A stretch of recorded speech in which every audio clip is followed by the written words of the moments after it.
एक मैं नए वीडियो के साथ फिर हाजिर हूँ। पहले तो वही रिक्वेस्ट है कि please try to subscribe the channel. देखिए, यहाँ जो आज 28 नवंबर के कोविड केसेस रिपोर्ट हुए हैं वो 162,000 अबव हैं एक दिन में, और डेथ टोल जो है 1,200 समथिंग जो न्यूयॉर्क टाइम ने रिपोर्ट किया है। मैं टीवी आज नहीं देख सका बिल्कुल भी। और 13.4 मिलियन टोटल कोविड के केसेस हैं। तो ये यहाँ की करंट सिचुएशन है। कल मैंने आपसे वादा किया था कि मैं पाकिस्तानी अमेरिकन मीडिया पे जो नॉर्थ अमेरिका में, इस पर बात करूँगा।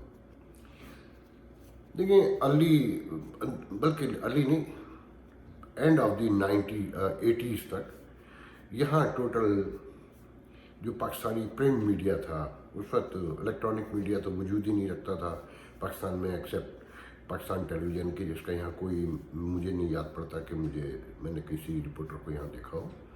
तो जो पाकिस्तान का प्रिंट मीडिया थे उसके यहाँ पर लोग थे, और गाहे बगाए शौकीन लोग यहाँ पर भी लोकल अखबार कभी कभार छाप लेते थे।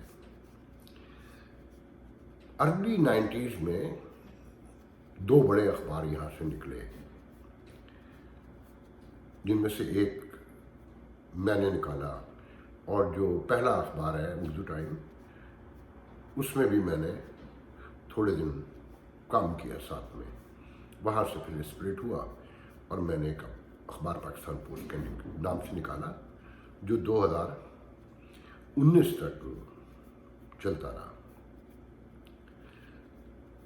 तो उस ज़माने में जब यहाँ लोकल मीडिया शुरू हुआ, तो ये जो पाकिस्तानी प्रिंट मीडिया था, ये यहाँ के मुकामी सहाफ़ियों को बहुत ही लो ग्रेड और बहुत हक़ारत से देखा करते थे। यहाँ लड़ाइयाँ शुरू हो गईं, जो हमारी सोसाइटी का हिस्सा है, एक दूसरे के ख़िलाफ़ ख़बरें भी छपी। तो उसको बेस बनाकर जो पाकिस्तानी मीडिया था वो अवे रहता था। मगर अल्लाह का शुक्र है कि जब पाकिस्तान में इलेक्ट्रॉनिक मीडिया आया और इन लोगों ने आपस में एक दूसरे का तमाशा लगाया, तो पता चला कि नहीं, आप अलग लोग नहीं हैं, आप भी हम जैसे ही हैं। तो बहरहाल फिर और ना प्रोफेशनल अखबार भी निकलते रहे कि जिसे कोई काम नहीं आता था। अच्छा देखिए, जो मेरा दाती ख्याल है कि जिन मुल्कों में डेमोक्रेसी नहीं है, पाकिस्तान जैसे मुल्कों में, तीसरी दुनिया में, और जहाँ फेक डेमोक्रेसी है, तो जो जर्नलिस्ट होते हैं ना, उनमें एक अक्सरियत उस पॉलिटिकल वर्कर की है जो बेसिकली तो सियासत करना चाहता है, मगर पॉलिटिकल पार्टीज में जगह ही नहीं है, क्योंकि वो तो ख़ानदानी मीरास हैं, मखसूस लोग हैं दौलत की बुनियाद के ऊपर। इसके अलावा तो कोई रीज़न नहीं है ना। मतलब डायरेक्ट नायब सदर, सेक्रेटरी जनरल, और जिसने पार्टी बनाई वो ताहयात सदर या उनके बच्चे, जैसे आप लोग देख रहे हैं। तो जो पढ़ा लिखा पॉलिटिकल वर्कर था या होता है, तो वो जर्नलिज्म की तरफ आ जाता है अपना बुखार निकालने के लिए। जो गॉड गिफ्टेड जर्नलिस्ट होते हैं वो कभी होते हैं, ये पैशन है। वो फैज साहब का एक शेर है ना कि इस जहाँ के रिया की हमको भी तशवीश तो है, पर क्या कीजिए, जो राह उधर को जाती है मक्तल से गुजर कर जाती है। सेटल सोसाइटी में तो जर्नलिस्ट जो हैं वो बहुत आराम से हैं, वेस्टर्न वर्ल्ड में, अमेरिका में। यहाँ पे भी मुश्किलात का शिकार होते हैं, ख़ासकर जब दूसरे मुल्कों में जाते हैं, तीसरी दुनियाओं में, जहाँ जंगें वगैरह हो रही हैं, तो मारे भी गए हैं और कैद भी हुए हैं और बड़ी कीमत अदा की है। और यहाँ का जर्नलिस्ट ज़्यादा बहादुर है, मैं समझता हूँ। जो तीसरी दुनिया का जर्नलिस्ट है वो सारी उम्र मुश्किल में गुजारता है, क्योंकि सोसाइटी की नॉर्म्स बहुत अजीब होती है ना, पेशेंस नहीं होते, तामुल, रवादारी और बर्दाश्त ना हो, तो सहाफ़त बहुत मुश्किल काम है, तनकीद पसंद नहीं की जाती।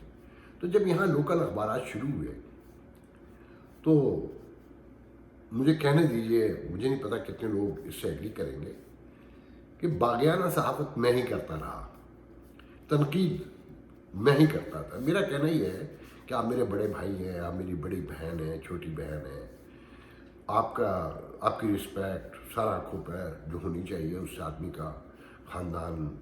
वो मेरे उस्ताद नसीम शाद कहा करते थे, अल्लाह उन्हें जन्नत नसीब करे, کہ دیکھو یہ جو پین ہے نا، جب یہ تمہارے ہاتھ میں آتا ہے قلم، اور جب تم اس سے لکھتے ہو تو اس سے تمہاری تعلیم، اس سے تمہاری ایجوکیشن، تمہارا خاندانی بیک گراؤنڈ، تمہارا تحمل، تمہارا ضبط سب پتہ چلتا ہے۔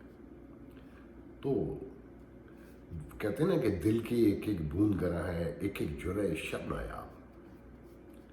تو یہ ایک ایک لفظ گراں ہوتا ہے بہت، اور نایاب ہوتا ہے۔ تو ہمارے معاشرے میں تنقید کی عادت نہیں ہے برداشت کرنے کی۔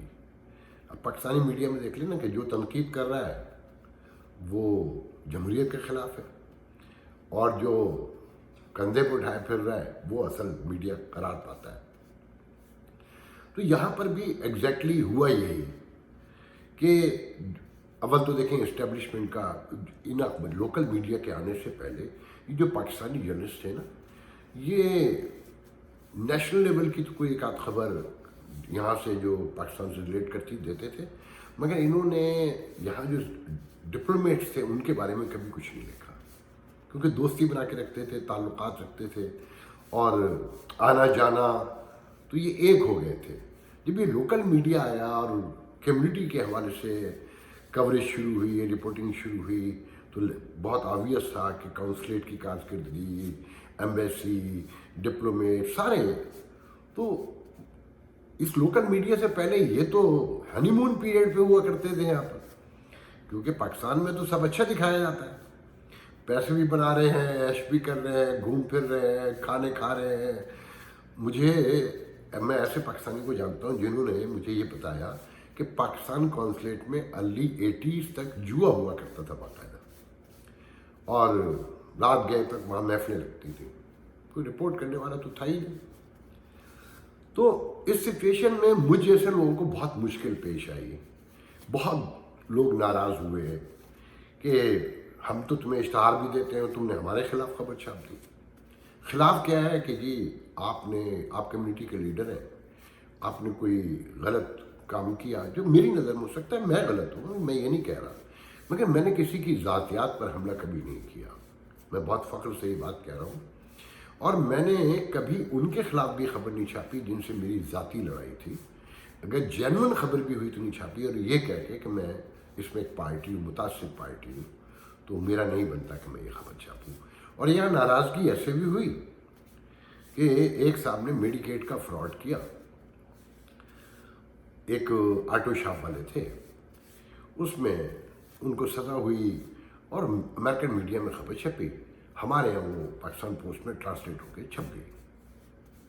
2 سال بعد وہ کسی تقریب میں ملے تو خونی نظروں سے مجھے دیکھ رہے ہیں، تو میں نے کہا حضور آپ مجھ سے کیوں ناراض ہیں، کس بات پہ ناراض ہیں؟ میرے ذہن میں بھی نہیں تھی۔ تو کہنے لگے آپ تو میرے دشمن ہیں۔ میں نے کہا وہ کیسے کہ آپ نے میرے خلاف خبر چھپی؟ ایک یہاں ہمارے ایک بزرگ ہیں، بہت سینئر ڈاکٹر ہیں، ارلی 60s کے آئے ہوئے، ویری ارلی 60s کے، بہت محبت کرتے تھے مجھ سے، اور اب بھی کرتے ہیں ماشاءاللہ، صلی اللہ علیہ زندگی سے ان کی عمر دراز کرے، مگر کہتے تھے میاں آفاق فاروقی صاحب، خیالی صاحب، میرا پین نیم خیالی رہا ہے، آپ ہمارے بدترین مخالفوں میں سے ہیں، آپ ہمارے خلاف خبر چھاپتے ہیں۔ تو اس میں جو جرنلسٹ اس سچویشن میں جو آئے تو بہت سو نے کمپرومائز کر لیا اور گئے جی پیسے اچھے۔ یہاں دیکھیں 2009-11 سے پہلے تک چھوٹا موٹا کاروبار تھا پاکستانی کمیونٹی میں، دکانیں تھیں، ریسٹورنٹس تھے، انشورنس کا بزنس بہت بڑا تھا، ٹریول کا بزنس بہت بڑا تھا، لائرز امیگریشن کے بہت تھے، پھر یہ آہستہ آہستہ ختم ہوتا گیا، اور اس میں کوئی کہتے ہیں کہ جو میرا اپنا تجربہ بھی 30% فیک بزنس تھا، جو 11 سپٹمبر کے بعد یہ ایک الگ کہانی ہے کہ کریڈٹ کارڈ کی مشینیں کیسے اڑی ہیں ٹریول ایجنسیوں سے اور مختلف جگہوں سے، تو بہت سارے کاروبار بند ہوئے۔ پھر یہ 2003-2004 میں پاکستانی الیکٹرانک میڈیا آ گیا ہے، یہاں 2 بڑے چینل کہنا چاہیے، باقی تو کسی کی کوئی اتنی امپورٹنس نہیں رہی اور نہ انہوں نے کوئی کام کیا۔ یہاں پر جو 2 ہیں ان کا بھی بہت ایمانداری سے، بہت کم لوگوں کو یہ بات پتہ ہوگی کہ 90s تک کا مجھے پتہ ہے، اب نہیں پتہ، 90s تک یہاں 2.25 لاکھ امریکہ میں ہاؤس ہولڈ تھے۔ اب میں سمجھتا ہوں कि 3.5 लाख और 4.25 के करीब हाउस होल्ड होंगे। उसमें से ये 5 से 6% घरों में है टोटल। फिर बॉक्स आ गए, ये जादू वगैरह, इसमें भी बहुत दिलचस्प बात है कि ये एक गैर मुस्लिम चैनल बनाया गया था तशहीर के लिए MDO का। उसमें उन्होंने एकदम चेंजिंग की, आइडिया आया और डब्बा आ गया मार्केट में, फिर और बहुत सारे डब्बे आ गए। तो जो मेन चैनल है वो भी अब उस तरह नहीं देखे जाते। 2010 और 2012 तक ये दोनों बड़े चैनल अच्छा बड़ा बिजनेस करते थे, और हमारा ही बिजनेस उन्होंने, अखबार के जो बिजनेस था वो इनकी तरफ ज़्यादा कन्वर्ट हुआ। कि जैसे 60s अर्ली में अगर जंग में नवाए वक्त में किसी की तस्वीर छप जाती थी, खबर छप जाती थी, वो 200 कापियाँ ख़रीदता था। तो ये 2000 के बाद ये मीडिया की जो पूरी दुनिया में आई लहर, अखबार के बजाय अगर टेलीविज़न पे आपकी स्क्रीन पे तस्वीर नज़र आ गई तो वो तंदूर पे रोटी लगा रहा है, इश्तहार दिया उसने, और वो सबको बता रहा है कि देखो मैं TV पर आ रहा हूँ। तो मिसाल के तौर पे ब्रुकलिन के अंदर एक रेस्टोरेंट है, पहले हमें ऐड देता था तो हम पूरे न्यूयॉर्क में उसे और जर्सी और ट्राई सिटी के एडिशन में उसको इश्तहार नज़र आता था, मगर उसने हमें जो $200 महीना देता था वो बंद करके $2000 पे बड़े चैनल को दे दिया। मगर उसने ये गौर नहीं किया कि जिस एरिया में तू रेस्टोरेंट करता है वहाँ इस चैनल की सब्सक्रिप्शन को 300 भी नहीं है। पूरे 50 स्टेटों में मैंने कहा ना कि 5% घरों में एट द मोस्ट उस वक्त भी, अब तो शायद और भी गिर गई है। अब देखें ये टेलीविज़न एब्सलीट हो रहा है, वॉल पे से हर चीज़ आपके व्हाट्सएप पे है, फेसबुक पे है, टेलीफोन में आ गई हर चीज़ ना। मैंने अभी बाथरूम में गया हूँ तो मैंने समर टेलीविज़न जो है लाइव अपने इसी फ़ोन पर देखा है। तो इस सिचुएशन में आहिस्ता आहिस्ता ये कम होता गया, और अब प्रिंट मीडिया तो तकरीबन ख़त्म हो गया। जो लोग निकाल रहे हैं मुझे भी पता है कि वो इसके अलावा कुछ नहीं कर सकते। तो मैंने बंद इसलिए कर दिया कि जी मैं ये समझता हूँ, और बहुत सारे लोग जानते हैं इस बात को, कि मैंने प्रिंट मीडिया को यहाँ ऑर्गेनाइज किया और इसे एक बिजनेस का शेप दिया। पहले इसे शौकीन लोग निकालते थे, अब इलेक्ट्रॉनिक का दौर आ गया। ये जो इलेक्ट्रॉनिक मीडिया आया, जो इसने, कि वहाँ का जैसे हालात हैं उस तरह का ये मीडिया है। एक सेटल सोसाइटी का मीडिया तो नहीं है। यहाँ अक्सरियत जो पाकिस्तानी जर्नलिस्टों की काम करती है वो मुफ्त करती है, या इतने कम पैसे देते हैं कि आप तसव्वुर भी नहीं कर सकते। उसमें किसी इंसान का बाकिरदार रहना बिल्कुल ऐसा ही है कि वो पैगंबर के तौर पे पैदा हो। अगर वो फैमिली मैन भी है तो क्या करेगा। वो मुझे एक रिपोर्टर वाक़या सुना रहे थे वाशिंगटन में कि एक बड़े चैनल के रिपोर्टर ने उन्हें बुलाया और कहा कि भाई अब ऐसा करते हैं, सिंडिकेट कर लेते हैं, जिसकी जब मैं जैसे सारे सिंडिकेट रिपोर्टिंग में सिंडिकेट किया जाता है कि मैंने आपसे रिपोर्ट लेके चला दी, अगर मैं कहीं बिजी हूँ और आपने मुझसे लेके चला दी। तो उन्होंने जेब से $100 निकाले, और ये अपने आप को की जर्नलिस्ट कहलाते हैं। वहाँ बाकायदा लिखते हैं कि we are the key journalist. अगर एम्बेसडर ने 4 जर्नलिस्टों को बुला लिया और बाकी को छोड़ दिया तो वो अपने आप को की जर्नलिस्ट बन गया खुद ब खुद। उन्होंने $100 निकाले और कहा कि ये मैंने आपकी पिछली एक रिपोर्ट लेके चलाई थी, तो ये उसके $100 मिले। आप अंदाज़ा करें, उसकी वजह है कि वाशिंगटन DC में मैंने कल भी कहा था कि अगर आपको वाशिंगटन के बिल्कुल करीब, एक्टिविटी के करीब रहना है तो अपार्टमेंट मिनिमम $2000 का मिलेगा। अगर आपके 2 बच्चे भी हैं, आप पढ़े लिखे भी हैं, आप ज़िंदगी को समझते भी हैं, आपकी बेगम भी हैं, एक फैमिली है छोटी सी, तो अगर $2000 रेंट है तो उसकी जो बेसिक नीड्स हैं, जो यूटिलिटीज़ मिला के, वो $2500 में पड़ता है सिर्फ अपार्टमेंट के, बिजली गैस पानी सब मिला के $2500-2600। अब आपके बच्चे स्कूल भी जाते हैं, आपने ग्रॉसरी भी करनी है, आपने गाड़ी में पेट्रोल भी डालना है, गाड़ी भी रखनी है, इंश्योरेंस भी पे करनी है। मिनिमम $6,000 से $7,000 चाहिए रहने के लिए, जिसमें एक नॉर्मल लाइफ आप गुजार सकते हैं, कोई लेविश लाइफ नहीं। जो मुझे याद पड़ता है अर्ली 90s में पहला डॉन का जो रिपोर्टर मोहम्मद अली आए थे यहाँ वाशिंगटन में, वो $80,000 शायद उनको मिले 60,000 या। تو اس کے بعد شاہین سبائی آئے، تو شاہین سبائی کا تو مجھے کنفرم ہے کہ ان کو $90,000 پہ وہ فرسٹ ٹائم آئے تھے یہاں پر، جو سب سے بڑا ہائیسٹ پیڈ تھا۔ اس کے بعد جو رپورٹر یہاں واشنگٹن میں رہتے ہیں نا، کسی کو $3,000 نہیں ملتے، اور وہ بھی شاید 3 رپورٹر ہیں ٹوٹل، باقی کوئی نہیں۔ باقیوں کا ایک دوسرے میں تماشا لگا ہوا ہے کہ اس نے فلانے کو چیک دکھایا $5,000 کا، 4,000 کا، بھی چیک دکھانے کی ضرورت کیا ہے اگر تمہیں مل رہے ہیں تو؟ ایک احساس کمتری ہے نا۔ اچھا، پھر جو اکثریت رپورٹرز کی ہے، وہ رپورٹر کے معیار پہ بھی پوری نہیں ہو سکتی، ان کا کوئی ایکسپیرینس نہیں ہے، ان کی کوئی ایجوکیشن نہیں، اس اینگل سے سوری، تو انہوں نے کہیں کام نہیں کیا پہلے۔ کچھ ایسے رپورٹر ہیں جو ہم جیسے لوگوں کے اخباروں میں کام کرتے تھے، مارکیٹنگ اصل میں کرتے تھے، ڈسٹریبیوشن، تو ہم نے اپنی ضرورتوں کے تحت انہیں سوال بنا کے دے دیے کہ تم فلانی جگہ چلے جاؤ، تو انہوں نے جو لکھ کر دیا تو اسے اپنے طور پہ سمجھا، پھر فون کر کے ان سے بات کر کے۔ اچھا، ایک رپورٹر کے لیے جو نارمس ہیں کہ وہ اتنی ہے کہ وہ رپورٹ سمجھ سکتا ہو، لکھنے ضروری نہیں ہوتا کہ بہت ویل پراپر آتی ہو، جو 90% کو آتی ہے، مگر کام چلانا مجبوری تھی۔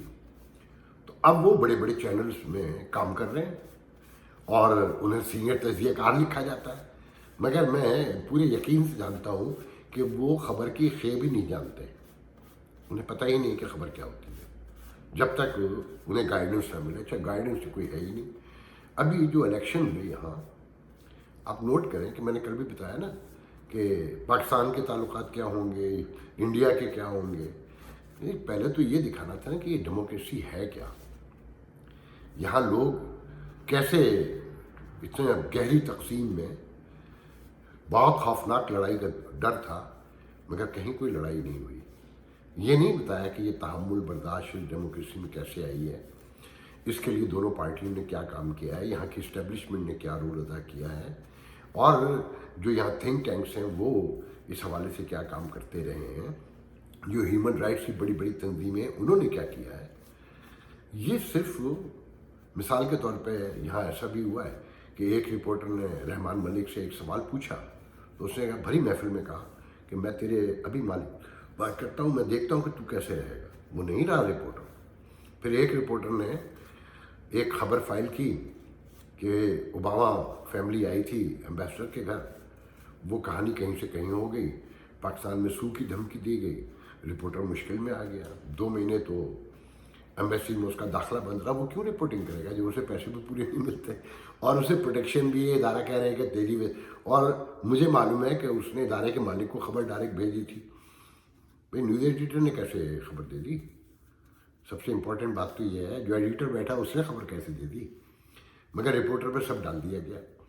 تو وہ رپورٹر بھی کیا کرے؟ اب انہوں نے ایک طریقہ کار سیکھ لیا ہے کہ جی آپ نے کوریج کروانی ہے، حضور بتائیے۔ ایک رپورٹر ہے، بہت سینئر ہیں، پیسے نہیں، میرے پاس کوئی گواہی نہیں ان کے بارے میں انہوں نے کبھی پیسے کھائے ہو، مگر میرے لیے ٹیکسی کیوں نہیں بھیجی تم نے، اور میں کیسے آؤں؟